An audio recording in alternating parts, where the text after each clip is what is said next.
오늘 우리에게 주시는 하나님의 말씀은 구약 성경 호세아서 1장의 말씀입니다. 호세아서 1장 1절에서 9절까지의 말씀을 교독하시고 마지막 절은 합독하겠습니다. 우리가 이제 신약을 봤기 때문에 구약을, 그래서 한 번은 구약, 한 번은 신약을 계속 제가 보고 있는데요. 이제는 구약을 보겠습니다. 그리고 목사님 에어컨 좀 켜주시면 감사하겠습니다. 호세아서 1장 1절부터 9절까지의 말씀 교독하겠습니다. 우시아와 요담과 아하스와 히스기야가 이어 유다 왕이 된 시대, 곧 요아스의 아들 여로보암이 이스라엘 왕이 된 시대에 부엘리의 아들 호세아에게 임한 여호와의 말씀이라. 여호와께서 처음 오사에게 말씀하실 때 여호와께서 오사에게 이르시되 너는 가서 음란한 여자를 맞이하여 음란한 자식들을 낳으라. 이 나라가 여호와를 떠나 크게 음란함이니라 하시니, 이에 그가 가서 디블라임 딸 고멜을 맞이하였더니 고멜이 임신하여 아들을 낳으매 여호와께서 오세아에게 이르시되 그의 이름을 이스라엘이라 하라. 조금 후에 내가 이스라엘의 피를 에우의 집에 갚으며 이스라엘의 족속의 나라를 피할 것임이니라. 그날에 내가 이스라엘 곧장에서 이스라엘의 활을 꺾으리라 하시니라. 고멜이 또 임신하여 딸을 낳으매 여호와께서 호세아에게 이르시되 그의 이름을 로루하마라 하라. 내가 다시는 이스라엘 족속을 긍휼히 여겨서 용서하지 않을 것임이니라. 그러나 내가 유다 족속을 긍휼히 여겨 그들의 하나님 여호와로 구원하겠고 활과 칼이나 전쟁이나 말과 마병으로 구원하지 아니하리라 하시니라. 고멜이 로루하마를 젖된 후에 또 임신하여 아들을 낳으매 다같이요 여호와께서 이르시되 그의 이름을 로암미라 하라. 너희는 내 백성이 아니요 나는 너희 하나님이 되지 아니할 것임이니라. 아멘. 할렐루야. 오늘도 우리 함께 하신 주님을 찬양합니다. 그리고 새벽을 깨워 기도의 향연에 나오신 모든 성도님들께 하나님의 은혜와 평강이 함께 하시기를 기원드립니다. 우리가 오늘부터 이제 호세아서를 볼 때인데요. 호세아서를 통해서 나타난 하나님의 마음, 우리를 향하신 하나님의 사랑, 그리고 그에 대한 우리의 반응에 대해서 살펴보므로 우리가 이 시대를 어떻게 살아가야 되는지, 또 우리가 믿음의 여정에서 당하는 모든 일들을 우리가 어떻게 해석하며 살아가야 되는지에 대해서 살펴보므로 믿음의 사람, 믿음의 여정에서 승리하는 우리 모두가 되시기를 예수님의 이름으로 축복합니다. 우리가 원치 않는 고난을 당할 때 왜 하필 나입니까 하는 이런 마음이 들 때가 있습니다. 오늘 본문 호세아에게도, 선지자에게도 이런 같은 상황이 들이닥쳤습니다. 어느 날 호세아 선지자에게 하나님으로부터 이해할 수 없는 음성을 듣게 됩니다. 2절 말씀에 보면 여호와께서 처음 호세아에게 말씀하실 때 여호와께서 호세아에게 이르시되 너는 가서 음란한 여자를 맞이하여 음란한 자식들을 낳아라. 처음 호세아에게 말씀하셨는데 이해할 수 없는 말씀을 하세요.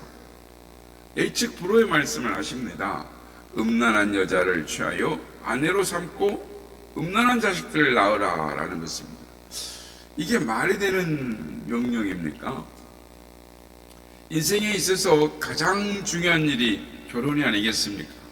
요즘 장수 시대에 결혼하기 전 부모와 산 시간보다 결혼한 후에 이 배우자, 그러니까 아내와 남편과 사는 시간이 더 훨씬 긴 때가 되었습니다. 그러니까 더더욱 결혼만큼 중요한 것이 없는 것입니다. 그런데 하나님께서 그 중요한 결혼을 어떤 여자하고 결혼하라고 그럽니까? 장마 같은 여자와 하라고 하시니까 그 말씀에 아멘 기뻤겠습니까? 아닐 것입니다. 호세아 선지자에게 떨어진 이 하나님의 명령 자체는 모순 덩어리 그 자체이고 충격 그 자체인 것입니다. 아니, 거룩하신 하나님의 종, 하나님의 선지자에게 음란한 여자 장녀와 결혼하라 하니 하나님 과연 이 말씀이 맞습니까? 이렇게 반문했을지도 모르겠습니다. 그런데 우리가 이제 결혼을 하다 보면 믿지 않는 자하고도 결혼할 수가 있습니다. 그래서 가능하면 믿는 자하고 결혼하라고 그러는데, 믿지 않는 자와 결혼할 때 이 전도적인 차원에서, 그러니까 음란한 아내를 맞이하여 가정을 이루라 한 것, 그러나 이제 그 여자를 구원시키면 되죠. 또 믿음의 사람으로 만들면 됩니다. 그런데 여기까지는 이해가 됩니다. 근데 더 이해가 안 되는 명령은 음란한 아내를 맞이하여 그 다음에 어떻게 하라고요? 음란한 자식을 낳으라는 말씀입니다. 음란한 아내가 거룩한 선지자의 아내가 되었다면 개가천선해서 음란한 행실을 버리고 정숙하고 현숙한 아내가 되어서 자식을 잘 낳아서 말씀대로 잘 양육하게 해서 그 자식이 거룩한 하나님의 백성이 되도록, 자녀가 되도록 이렇게 양육을 해야 될 거 아니겠습니까?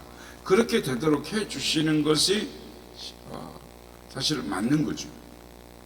그런데 음란한 자식을 낳으라고 말씀하시니까 도대체 이게 무슨 말인지 이해할 수 없는 것입니다. 고멜이 선지자의 아내가 되어도 여전히 그 본성을 버리지 못하고 음란한 여자로 남을 것이고, 자식을 낳지만 그 자식은 여전히 그의 어미를 닮아 음란한 자식이 될 것이다 라고 말씀하시는 것입니다. 여러분이 호세아라면 이 결혼을 하시겠습니까? 도저히 이해하기 불가능한 이 하나님의 명령에 순종할 수 있겠느냐라는 것입니다. 그런데 아마 호세아 선지자도 이런 하나님의 요구에 고민도 많이 하고 아마 잠도 못 자고 하나님 앞에 불평도 많이 했을 거라고 저는 상상이 됩니다. 그런데 놀라운 것은 오늘 본문을 보면 호세아 선지자는 하나님의 말씀대로 음란한 여자 고멜을 취해서 아내를 삼고 말씀대로 그러한 자식들을 낳았다라는 것입니다. 오늘 보면 3절 말씀입니다. 이에 그가 가서 디블라임의 딸 고멜을 맞이하였더니 고멜이 임신하여 아들을 낳으매라고 말합니다. 고멜이 호세아 선지자와 결혼해서 낳은 자식이 3명인데 아들, 딸, 아들 이렇게 이남 일녀를 낳았습니다. 근데 하나님께서 그 이름들을 지어주셨는데 첫째의 이름은 이스라엘이요, 둘째는 로루하마요, 셋째는 로암미였습니다. 그러니까 이스라엘은 하나님이 흩으신다라는 뜻으로 이스라엘의 멸망을 의미하는 것이고, 로루하마는 긍휼히 받지를 못한다라는 뜻으로 이스라엘이 하나님께 버림을 받는다라는 뜻이고, 로암미는 내 백성이 아니다라는 뜻으로 하나님이 이스라엘을 버릴 것을 암시하는, 이렇게 자식들의 이름을 짓는 부모가 어디 있겠습니까? 이 이름들은 물론 이스라엘 심판하실 하나님의 계획을 알리는 이름들이지만 이 의미에 보면 이 고멜이 낳은 자식들이 어쩌면 호세아의 자녀가 아닐 것이라는, 그러니까 고멜이 바람을 피워서 낳은 자식들이 아닐까 하는 의문이 드는 그런 이름들인 것이죠. 이렇게 음란한 고멜과 결혼하는 것도 이해가 안 되는 명령이요, 음란한 자식들을 낳으라는 것도 더 이해가 안 되는 명령이요, 그 이름을 그렇게 지어주는 것도 도저히 받아들이기 어려운 상황인 것입니다. 그런데 이러한 아내를 데리고 살아야 하는 호세아의 고민과 고통은 이루 말할 수 없는 고통이었을 것입니다. 그래서 음란한 고멜과 결혼했던 호세아 선지자는 아내뿐만 아니라 자식들 때문에도 이 가슴 아픈 날이 하루도 잦을 날이 없었을 거예요. 그 가슴을 늘 보듬어 안고 아프게 살아갔을 것입니다. 호세아서를 계속 읽어보면 음란한 고멜은 선지자의 아내로 사는 것이 마음에 안 들어서 가출을 합니다. 그런데 그가 나가서 할 수 있는 게 뭐겠습니까?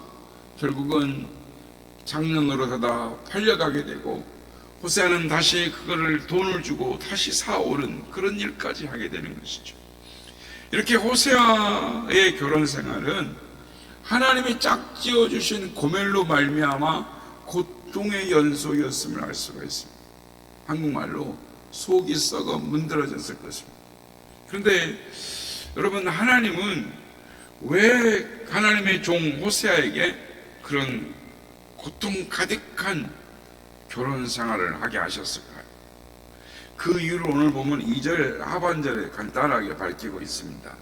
이 나라가 여호와를 떠나 크게 음란함이니라 하시니, 즉 하나님은 이스라엘 백성을 신부 삼으셨는데 그 이스라엘이 맨날 우상들과 바람을 피우는 것입니다. 바알, 아세라, 아스타롯, 그모스, 몰렉, 다곤 등등 눈에 보이는 거 자기한테 복된다고, 자기한테 좋다고 생각만 하면 우상을 섬기는 것이죠.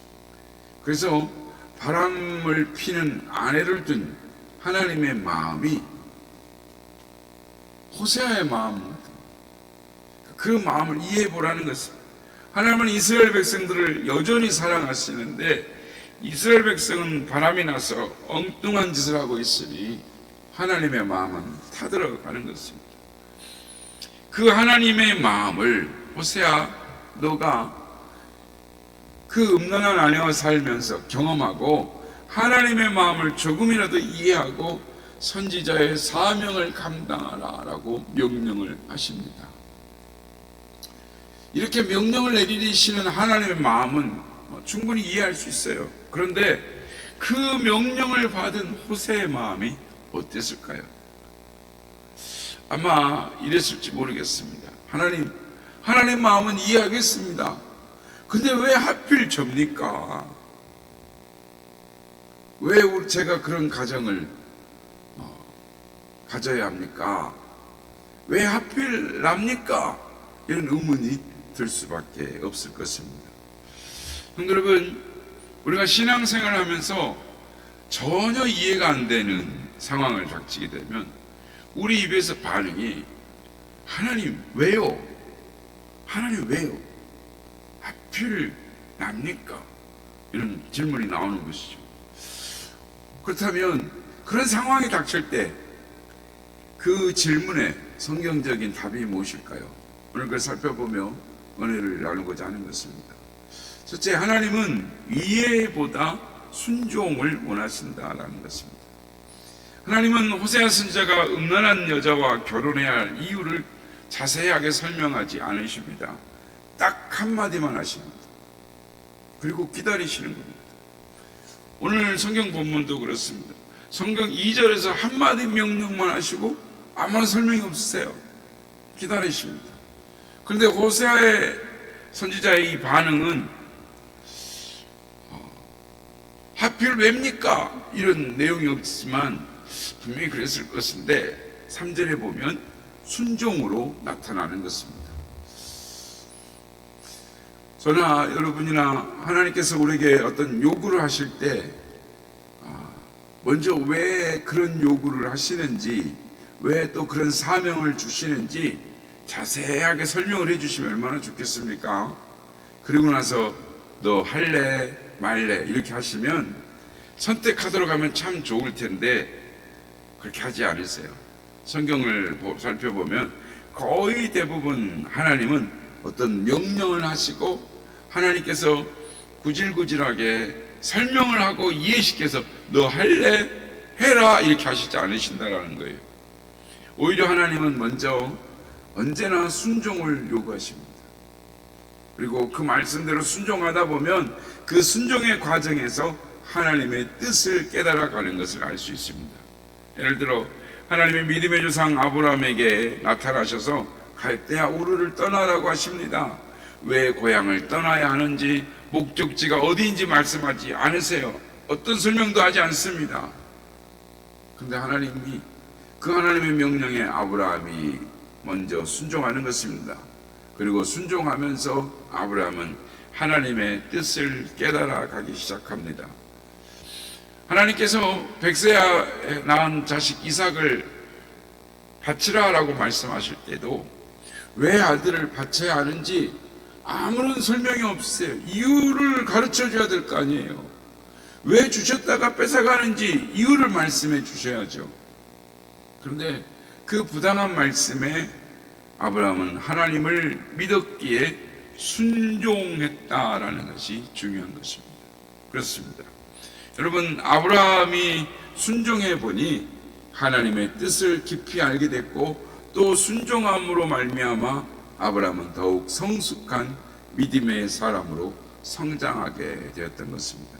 그러므로 우리가 당하는 모든 인생의 고난을 우리가 분석하고 이해하기보다 그 고난을 어떻게 대처하느냐가 중요한 것입니다.